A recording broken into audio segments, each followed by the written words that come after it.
Major funding for this book was made possible by deliberately starving a family of 4 in Tennessee. This is dedicated to my amazing daughter Kelly, keeper of the sacred DNA, citizen of the universe, and one of America's few really good Buddhist poker players. And all love to my troll mate, the sweet Sarah Jane.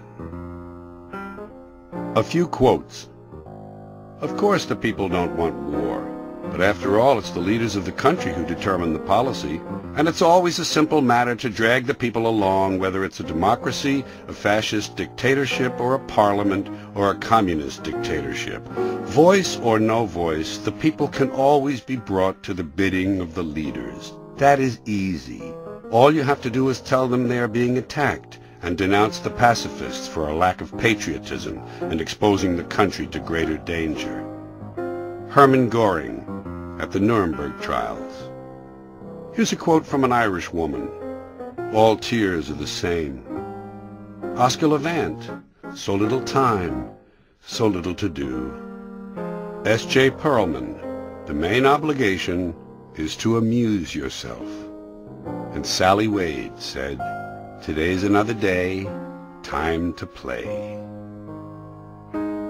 I'm an outsider by choice, but not truly. It's the unpleasantness of the system that keeps me out. I'd rather be in a good system. That's where my discontent comes from, being forced to choose to stay outside. My advice?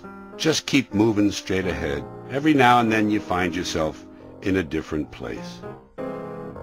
Here's a holiday message.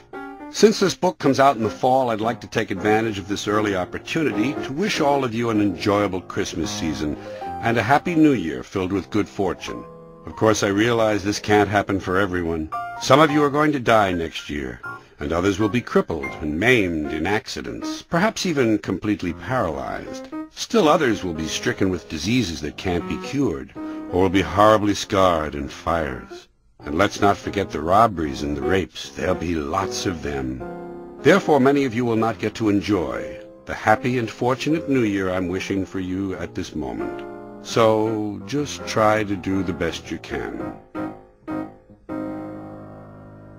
I'm a modern man, a man for the millennium, digital and smoke-free, a diversified multicultural postmodern deconstructionist, politically, anatomically, and ecologically incorrect. I've been uplinked and downloaded, I've been inputted and outsourced. I know the upside of downsizing, I know the downside of upgrading. I'm a high-tech lowlife, a cutting-edge, state-of-the-art bi-coastal multitasker, and I can give you a gigabyte in a nanosecond. I'm new wave, but I'm old school, and my inner child is outward bound. I'm a hot-wired, heat-seeking, warm-hearted, cool customer, voice-activated and biodegradable. I interface with my database is in cyberspace, so I'm interactive, I'm hyperactive, and from time to time I'm radioactive. Behind the 8-ball, ahead of the curve, riding the wave, dodging the bullet, pushing the envelope. I'm on point, on task, on message, and off drugs. I got no need for coke and speed. I got no urge to binge and purge. I'm in the moment, on the edge, over the top, but under the radar. A high-concept, low-profile, medium-range ballistic missionary. A streetwise smart bomb. A Top Gun bottom feeder. I wear power ties. I tell power lies. I take power naps. I run victory laps.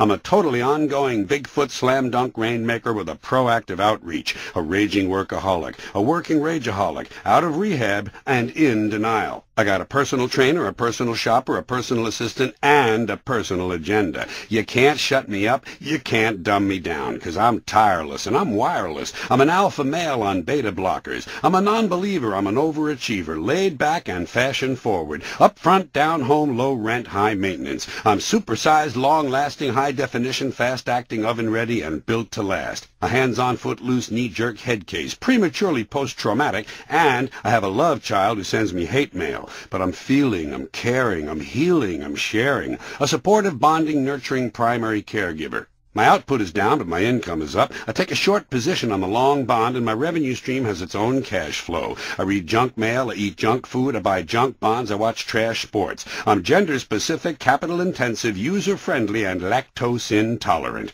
I like rough sex. I like tough love. I use the F word in my email, and the software on my hard drive is hardcore, no soft porn. I bought a microwave at a mini-mall. I bought a minivan at a megastore. I eat fast food in the slow lane. I'm toll-free, bite-sized, ready-to-wear, and I come in all sizes. A fully equipped, factory-authorized, hospital-tested, clinically proven, scientifically formulated medical miracle. I've been pre-washed, pre-cooked, preheated, pre-screened, pre-approved, pre-packaged, post-dated, freeze-dried, double-wrapped, and vacuum-packed, and I have an unlimited broadband capacity. I'm a rude dude, but I'm the real deal. Lean and mean, cocked, locked, and ready to rock. Rough, tough, and hard to bluff. I take it slow. I go with the flow. I ride with the tide. I got glide in my stride. Driving and moving, sailing and spinning, jiving and grooving, wailing and winning. I don't snooze, so I don't lose. I keep the pedal to the metal and the rubber on the road. I party hardy, and lunchtime is crunch time. I'm hanging in, there ain't no doubt, and I'm hanging tough. Over and out.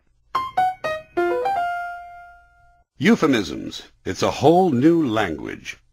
Euphemistic language turns up in many areas of American life in a variety of situations. Not all euphemisms are alike, but they have one thing in common. They obscure meaning rather than enhancing it. They shade the truth, but they exist for various reasons. Sometimes they simply replace a word that makes people uncomfortable. For instance, the terms white meat, dark meat, and drumstick came into use because in Victorian times people didn't like to mention certain body parts. No one at the dinner table really wanted to hear Uncle Herbert say, "Never mind the thighs, Margaret. Let me have one of those nice juicy breasts." It would have made them uncomfortable. And at the same time, for the same reason, belly became stomach. But even stomach sounded too intimate, so they began saying tummy. It's actually a bit sad. I first became aware of euphemisms when I was 9 years old. I was in the living room with my mother and my Aunt Lil when I mentioned that Lil had a mole on her face. My mother was quick to point out that Lil didn't have a mole. She had a beauty mark. That confused me because, looking at Lil, the beauty mark didn't seem to be working. And it confused me further because my Uncle John also had a brown thing on his face, and it was clearly not a beauty mark. And so on that day I discovered that on some people what appeared to be moles were actually beauty marks. And as it turned out, they were the same people whose laugh lines looked a lot like crow's feet. By the way, that whole beauty mark scam worked so well that some women routinely began using eyebrow pencils to apply fake beauty marks. A fake mole being something no self-respecting woman would ever think of giving herself. Somehow I can't imagine Elizabeth Taylor turning to Joan Crawford and saying, "Lend me your eyebrow pencil, Joni. I'm going to put a fake mole on my face." By the way, it was only a few years after the Aunt Lil incident that I took comfort in the fact that some people apparently thought my ugly pimples were nothing more than minor skin blemishes. Another role euphemisms play is to simply put a better face on things, to dress up existing phrases that sound too negative. Non-profit became not-for-profit, because non-profit sounded too much as though someone didn't know what they were doing. Not-for-profit makes it clear that there was never any intention of making a profit in the first place. But some words that are euphemized aren't even vaguely negative. They're just considered too ordinary. For that reason, many things that used to be free are now complimentary.